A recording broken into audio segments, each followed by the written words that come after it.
बीड लोकसभा उमेदवार म्हणून ज्यांची घोषणा झालेली आहे महाविकास आघाडीच्या वतीने ते म्हणजे बजरंग सोनवणे आज बीड जिल्ह्याच्या परळी या ठिकाणी आहेत। बाप्पा, आपण जिल्हाभर दौरा करताय, प्रतिसाद कसा आहे जनतेचा? बीड जिल्ह्यातली जनता उत्स्फूर्तपणे मला स्वागत करते, बोलवते आणि मला जी कार्यक्रम दिला त्याच्यासाठी 5-5 तास उशीर होते तरी लोक वाट बघत बसतायत आणि घरी बोलवतात उमेदवाराला। काही जर तुम्हीच सांगताय तुमच्या माध्यमातून की लोक गावात येऊ देत नाहीत आणि मला घरी बोलून स्वागत केलं जात आहे। आणि तुम्ही भावी खासदार म्हणून विशेषतः माझ्या महिला माता भगिनींचं एवढं मला स्वागत करून केलं जात आहे। तुम्ही कुठल्याही पेजमध्ये बघा, महिलांचे खऱ्या अर्थानं महिलांनी ही निवडणूक हातात घेतली। एकदा जर महिला बाहेर निघाली तर काय होतंय ते रगरागिणी ते तुम्ही बघून शकाल, क्रांती घडणार जिल्ह्यामध्ये। आता आपल्या महायुतीनंतर वंचित बहुजन आघाडी सुद्धा एक उमेदवार या ठिकाणी दिलेला आहे जिल्ह्याला।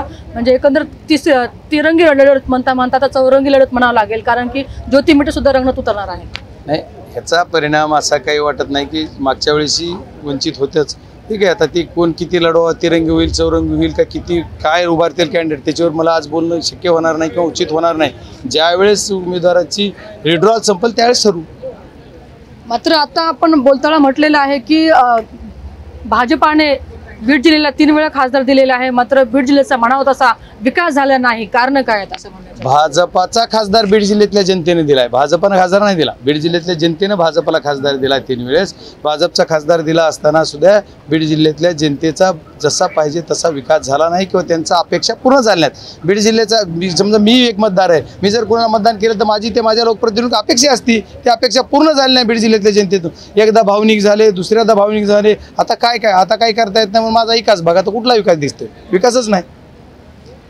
आपण आता बोलताना नाव न घेता धनंजय मुंडे, पंकज मुंडे यावरती बरेच ताशेरे ओढलेले आहेत, त्यांच्यावरती आपण आरोप सुद्धा केलेले आहेत। नेमकं कारण काय होतं असे बोलण्याचे? मी एकही आरोप करत नाही, मला माझ्यावर झालेल्या आरोपाचं उत्तर मी देतो। मी तुम्हाला आणखी विनम्रपणे तुमच्या माध्यमाच्या ह्याच्यातून सांगतो, मी कधीही कुठलाही आरोप करणारा कार्यकर्ता नाही आहे। मला आरोप करणं आवडत नाही आहे, मला विकास करणं आणि लोकांची सेवा करणं आवडतं। पण माझ्यावर जर कुणी आरोप केला तर त्याला उत्तर देणं माझं कर्तव्य आहे, म्हणून मी ते देतो। तर हे होते बजरंग सोनवणे आणि यांनी आपल्या आता सध्याला जे आहे ते दौरा सुरू ठेवलेला आहे। संबंधित जिल्ह्यामधून त्यांना चांगला प्रतिसाद येत असल्याचं त्यांनी म्हटलेलं आहे। कॅमेरा पर्सन संजीव राय सह सुकेश नायकवडे, टाइम्स नाऊ मराठी।